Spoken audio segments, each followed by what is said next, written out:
Jai Shri Mataji. My name is Luis Gurrido.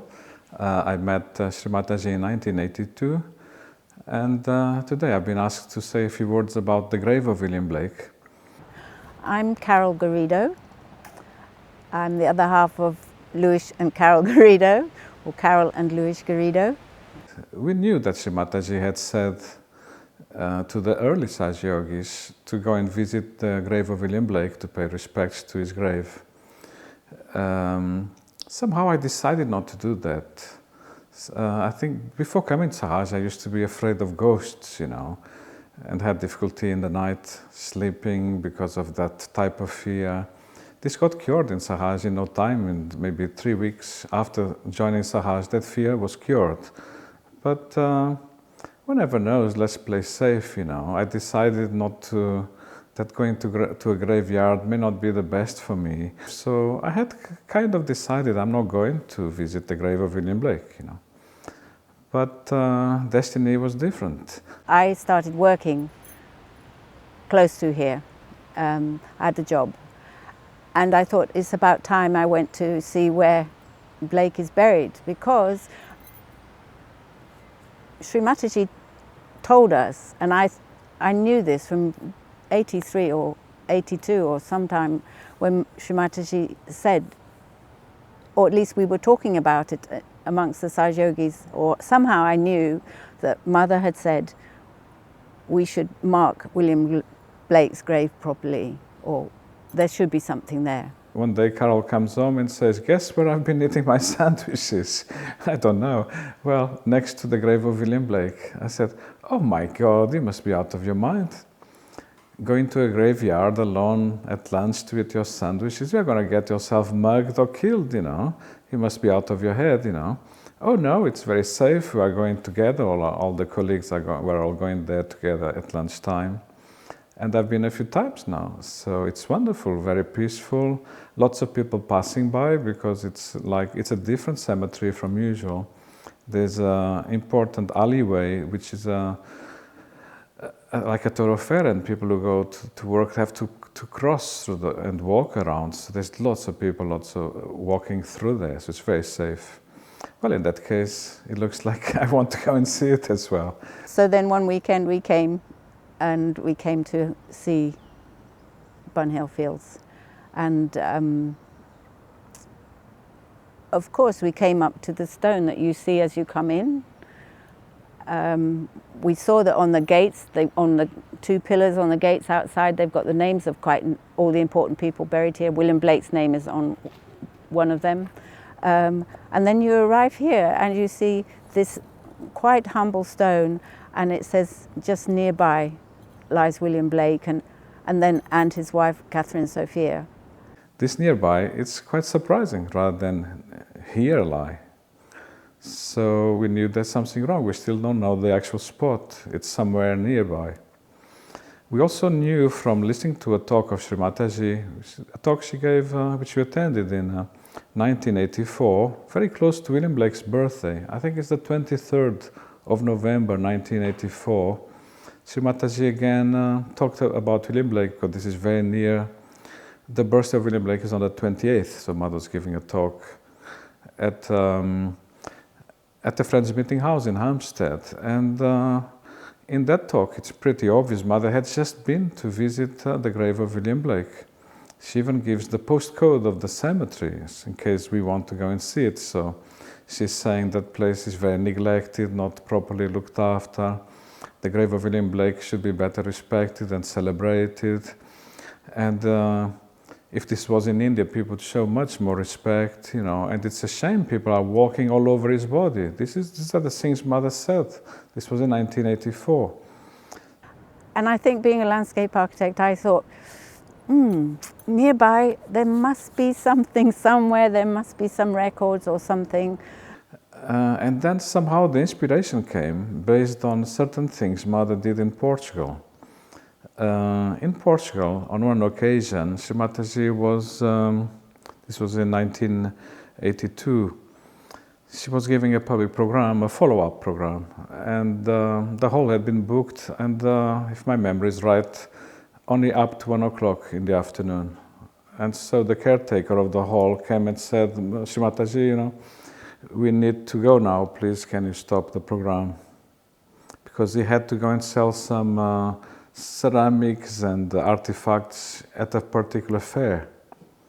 And Shrimataji made the suggestion, well, if we take you on our car to get with all your wares for selling, would you let us stay a little longer? And they said, oh yes, if you take us there by car, you can stay another hour, because on public transport it takes a long time to reach. So that was the deal. And then Shrimataji said that she also wanted to go to that fair and to see what's on offer there, the local local crafts, it's folkloric stuff, it's traditional stuff. So Mother wanted to see those things too. And so that's how it happened. So on the way there, suddenly Shrimataji started saying that vibrations are very strong, very good. What have you got here? Must be something significant. And the Sahaja driving the car said, well, this is not really a good area. This is a bit run down here. This is not a touristic place to come. Nothing special in this area. It's a bit run down. And Mother said, yes, but vibrations are very strong. You must have something significant. Let's see. Do you have maybe a tooth from Lord Buddha somewhere in a temple? And the driver said, the Sahaja, I don't think so, Mother, because we would have heard of that. Buddha is so famous, Then Shrimataji asked, maybe you have some hairs from the Prophet Muhammad? Could that be it? And he says, the driver said again to Mother, I don't think so, Mother, because we would have heard about that most likely, That's a bit unlikely. So Shrimataji kept saying, vibrations are really strong and getting stronger. It has to be something, it must be a Swayambhu in that case. So the journey continued, and then the fair takes place on the courtyard of a church, a big church. But that church is on top of the hill. So when the car was going on the top of the hill, from a distance, Shrimataji saw a little procession. And she said, there goes your Swayambhu, there it is, I can feel it now. That's your Swayambhu. And on that procession, they were carrying on a palanquin a very small statue of the Virgin Mary, maybe about this big, that's less than a foot, really.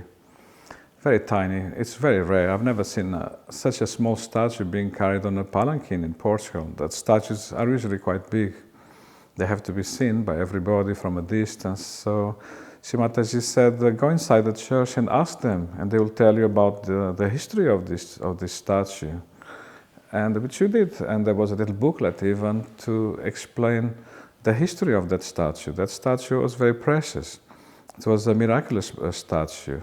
In fact, that statue appeared on the Mother Earth by accident. It was discovered. And so it really comes out of the earth. The statue is like a Swayambhu. It's something which is not man-made.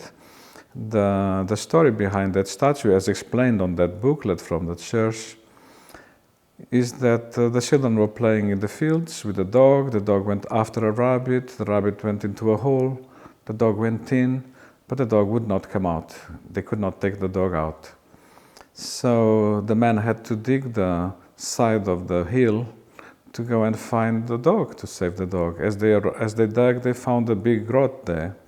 In that grotto, there was that little statue, So that's how the statue was appeared. I mean, nowadays, the archaeologists can tell you that the statue is made of the same composition as the grotto. So really, it's a strange, miraculous statue. Lots of people got cured thanks to that statue. The queen had a palace not too far in those days, and the whole household got cured. Those who had diseases with that statue, even the queen came to see. So the statue became famous. So the church was built on top of the grotto, in order to keep that miraculous statue inside that church. So Mother's timing is quite incredible. The procession takes place, it's to go from the top of the church to the basement, which is the grotto. So it's a procession that lasts 3 or 4 minutes. To go from the top of the church to the basement is 3 or 4 minutes. And that procession only takes place at random, every 4 or 5 years, let's say, because the procession can only take place if the river Jamor, that's the name of the river, does not invade or flood the grotto. You see, if the river during the floods invades the grotto, then there'll be too many mosquitoes. It's not possible to open the grotto for the public, and there is no procession. So Shri Mataji arrives there out of the blue, and she's just on time for an event that happens at random every 3, 4, 5 years, depending on the behavior of the river during the floods in winter or spring sometimes. And an event that only takes 4 or 5 minutes, and Shri Mataji arrives bang on time. And from a long distance, she felt the vibrations. And as the car was driving, she saw from a long distance that tiny statue, and she knew this is a Swayambhu, and she was proved right because the history of the event is well known.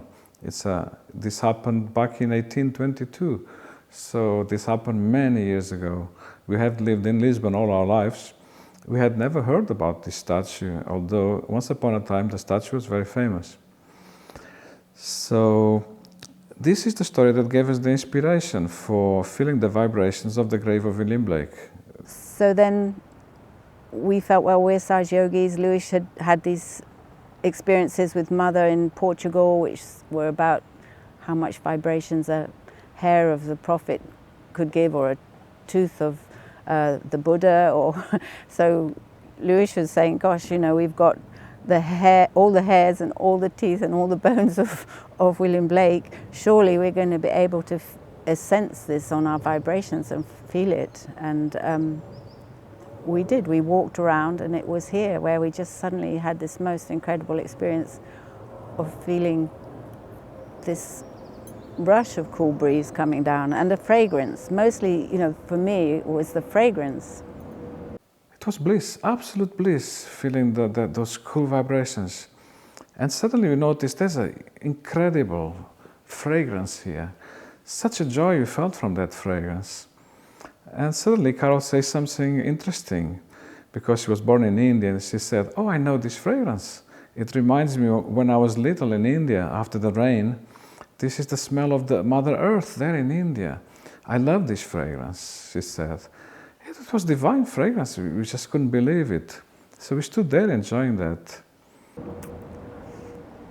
But having a scientific background as well as an artistic background, the brain just goes into zzz, and I was saying, we've got to check this out, but I just knew that we were not going to be able to market without verifying our experience, that nobody at that time would accept, that we'd felt it on vibrations. Then ultimately Carol had a very scientific idea. She said, there's another plant here in England with a similar fragrance, Who knows if there is one of those bushes of that plant in this cemetery. Let's have a look. Let's walk around the whole cemetery, look over the fences, look at the gardens, just in case there's a plant in bloom justifying this fragrance. We didn't expect it because it was summer. That plant is called, what's the name of that bush that gives a similar fragrance? Mimosa, yes. But mimosas don't come out in August, so it was very unlikely. But just in case, we went walking around the whole cemetery, we went in a circle. We were also trying to see, can we feel the same strong vibrations elsewhere, or the fragrance? But we had no luck. We walked all around, and as we came back, in a circle to the same spot, again the bucket of cold water was poured over us again, and we just, oh my goodness, we cannot miss this. We cannot say this is maybe a little breeze coming from the wind. Nothing. There was no breeze from the wind. It was one of those very hot summer days. And it was so strong, so cold, so cool, so cool, so cool. And the fragrance came back in that very spot. So we knew, okay, this is the only spot with these strong vibrations, with the strong fragrance. It happened twice. Carol is quite scientific. She said, you know what? we need to come back next Sunday and repeat the experiment, just in case, If it doesn't happen, or if it happens elsewhere, then we know that we are wrong. Somehow it's Maya. We came back again another weekend just to confirm everything was the same, and also because it just seemed that it was so tantalizing.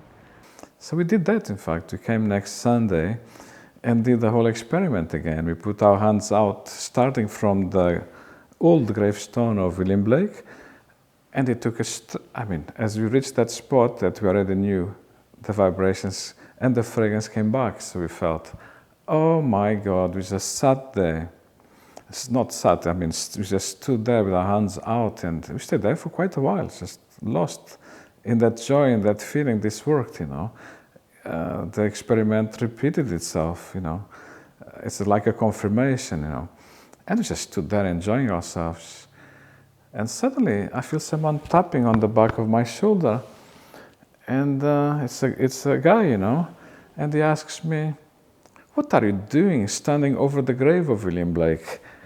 That was such a shock, for him to say that. I remember I walked backwards 1 meter, I didn't want to stand over the grave of William Blake. This is telling me the same as Mother said, that people should not walk over his grave, And then he asks us a really strange question. "How on earth did you know this is the place of the grave of William Blake?" I said, "Well, we knew on vibrations, but what about you? How do you know?" We thought you were the only people on earth who knew the location, thanks to the vibrations now.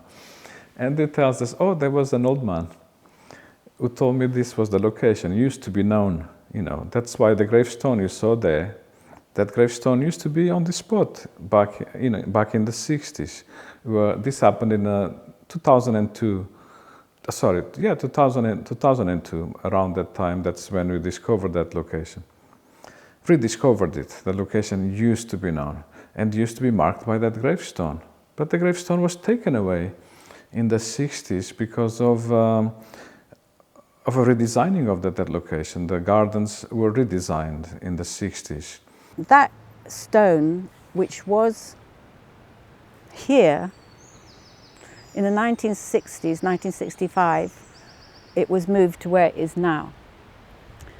And as it was being moved, it was set in concrete and put into the ground quite a lot lower. We saw the detailed drawings for that in the records office. And so because the photos of it in its original location show it that it's really quite a tall stone. And now it's really a small stone. It's the same stone, the lettering's the same, everything's the same. There's a record of it being moved. Because in those days there was a local act of parliament ordering the removal of all gravestones from that section of the garden to create an amenity lawn for the workers, for the city workers to come and enjoy. So that stone had to be removed, the gravestone of William Blake, as well as all the other gravestones. There were hundreds and hundreds of gravestones in that area that had to be removed. And this gentleman, the old man, he felt that stone had to be taken to a nice place, and it shows that area where next to Daniel Defoe's obelisk. So that's why it's there in the wrong place. But it's like a miracle. The gravestone says nearby lie the graves of William Blake and his wife. So it's quite miraculous, that text, because wherever you put that stone, it always tells you the truth. It's nearby the graves of William Blake and his wife. As a matter of fact, the wife of William Blake, Catherine Sophia Blake, is not buried on the same spot as William Blake. She's buried about 70 yards away from William Blake. But in those days, they wanted to celebrate both of them in the same stone. So they said nearby lie, rather than, they could have said here lies William Blake, because they were putting it on the correct place, and nearby lies Catherine Sophia, but it was more poetic to put husband and wife together on the same stone. The whole point, what Mad was saying, is that it's important to mark the actual location so that people don't walk all over his body. So in the end, we had to do the research to find out if we could prove that that is the actual location. We could not prove it on the grounds that an old man said so, and that old man is gone. That old man went back to Australia where he lives, because he's an Englishman, but then he went to live in Australia. So he was not around, we didn't know his name even. I could not ask the whole world to mark the location on the basis that I felt tremendous vibrations there and the cool and the tremendous divine fragrance. That wouldn't cut it. So this gentleman who tapped on my shoulder, his name is Robin, is actually, he has a degree in art. So and his favorite painter is William Blake. So he's really a great Blake enthusiast. And the one thing he wanted to do in his life was to make sure that place is marked also. And then he realized that, talking to us, that I'm a lawyer, Carol is a landscape architect. We had the ideal qualifications to try and find evidence to prove that this is the place, because that place had been marked back in 1927 on the basis of what is written on the burial records. So there is evidence of the actual location if you look in the burial records. It's a matter of finding those records, doing the right calculation and interpretation of the coordinates on a grid. There's a grid map with some coordinates, north, south, east, west. And with reference to that map and calculating the spot, we could again find the correct location, like they did in 1927 when they marked the location. So he asked us to do that research. He had already done some of the research himself in that he had collected some maps and some books. So he sent us home with all the maps and the books. He trusted us completely. Just take all that, go home, go to the local archives. He gave us the address and find out the rest. And then plot the exact location on the ground so that it can be marked. It's unbelievable. He's someone talking just like Sri Mataji. I mean, we were wondering, are you Sahaja-yogi or what? He was not. He had not heard of Sri Mataji, in fact. He had never heard about Sahaja-yoga or Sri Mataji, but he was talking on the same lines. So we felt this is another miracle itself. So many people in recent times have said that it's unknown where he was buried. Now, I mean, even people who are quite scholarly say it's unknown where he's buried. It's very well known by the Blake scholars where he's buried, and it has a location, just that people couldn't find it because it was never marked at the time that he was buried. And it wasn't uncommon for people not to have their grave marked. And Blake didn't have a pauper's funeral. A lot of people think he did.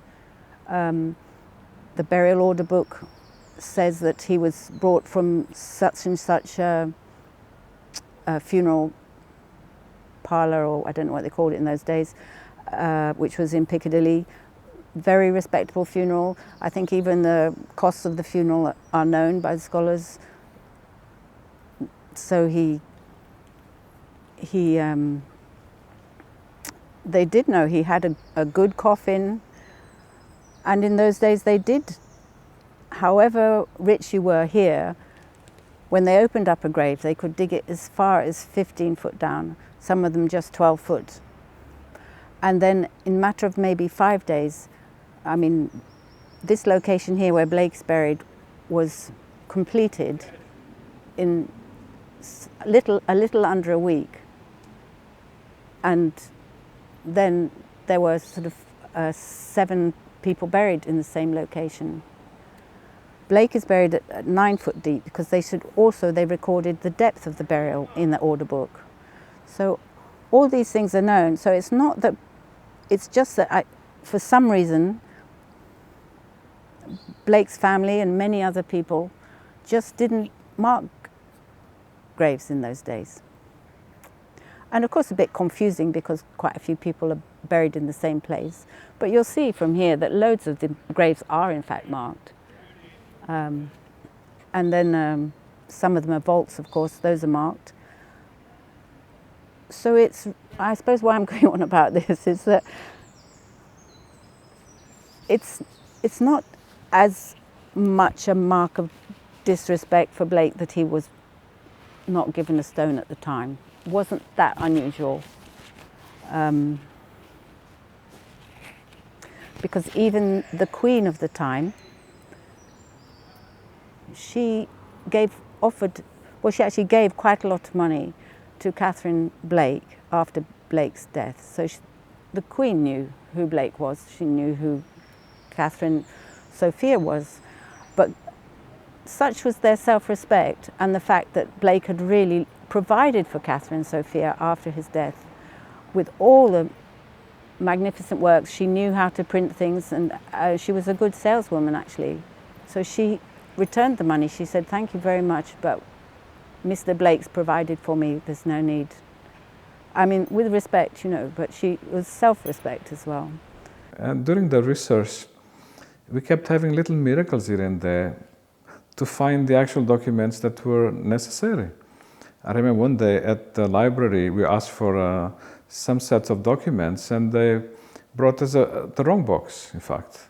Something else by mistake. Oh, then they said, "I'm sorry, you waited so long, and this is the wrong collection of documents."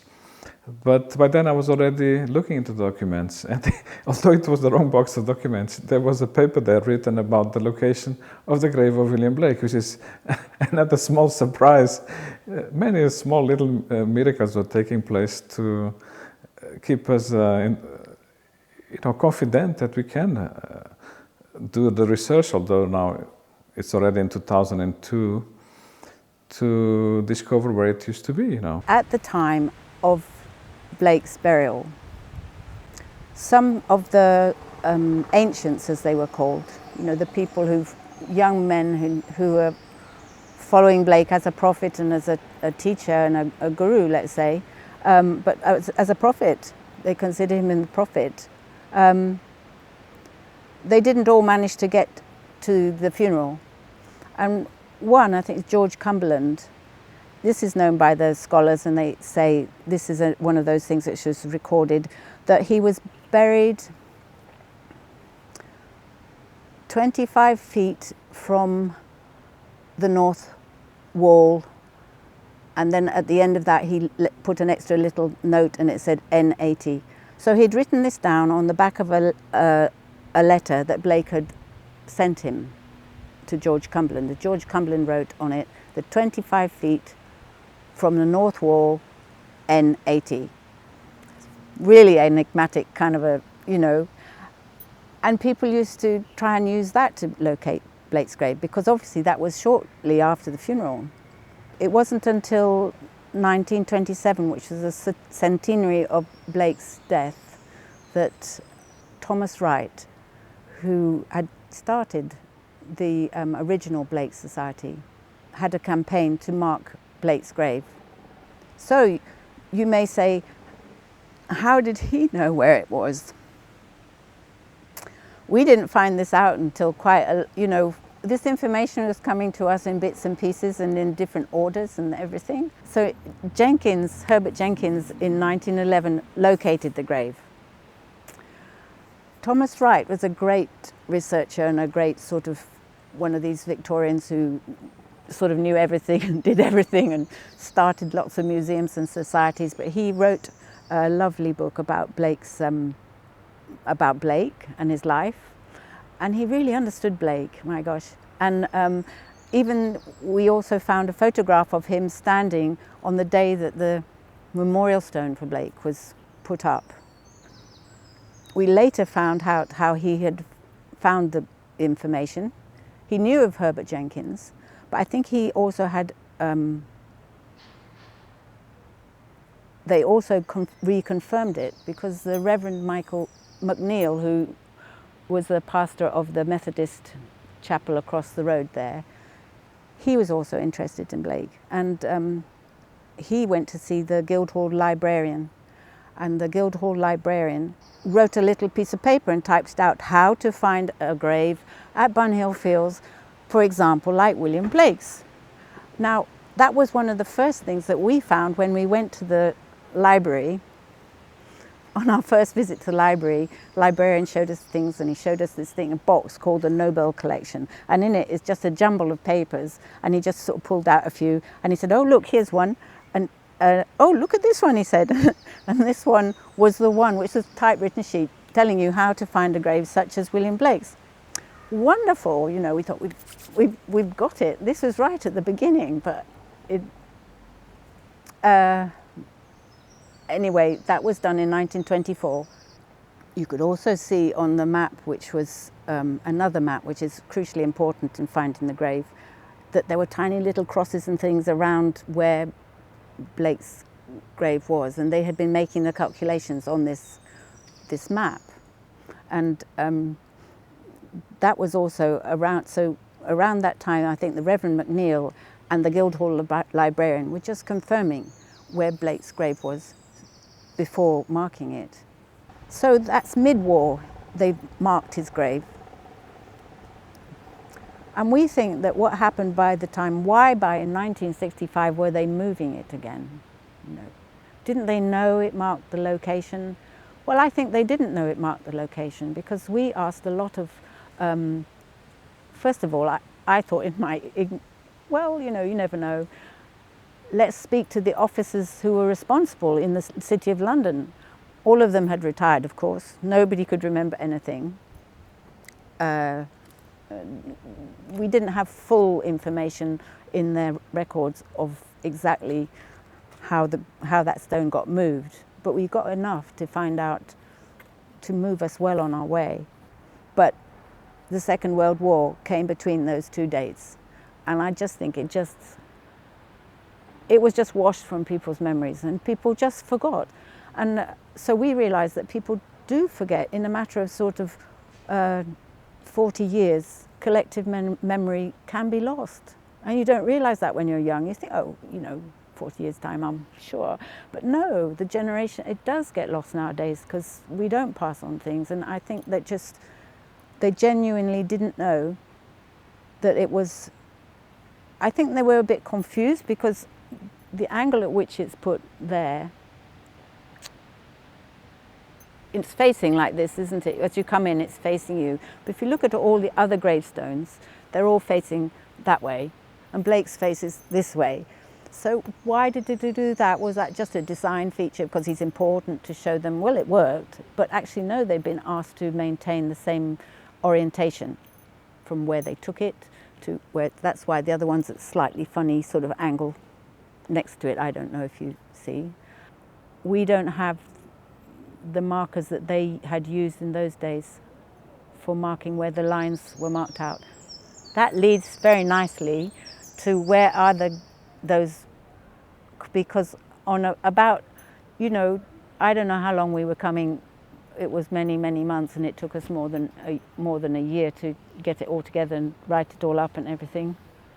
So quite a long way down the process, let's say 2 or 3 months down the process, we went into the area with Robin, who was the very helpful Sunday gardener who would let us into the areas which are restricted because we had to, because you need to look at the gravestone inscriptions. And we were just walking along because he thought he knew where there were some more Blakes buried, which turned out to be not relatives, but it was interesting to see them. And lo and behold, looking up, what did we see? We saw these great big metal plaques with numbers on. And you suddenly see them and you think, oh my goodness. But they're not all quite in the right location anymore because they've been taken down and put back as historical sort of things. But they are more or less. And the one near Catherine's grave is correct. The inscriptions on all the graves had been put onto a plan, and they had been done in sections. And Blake's grave was in section 22, near grave number 150.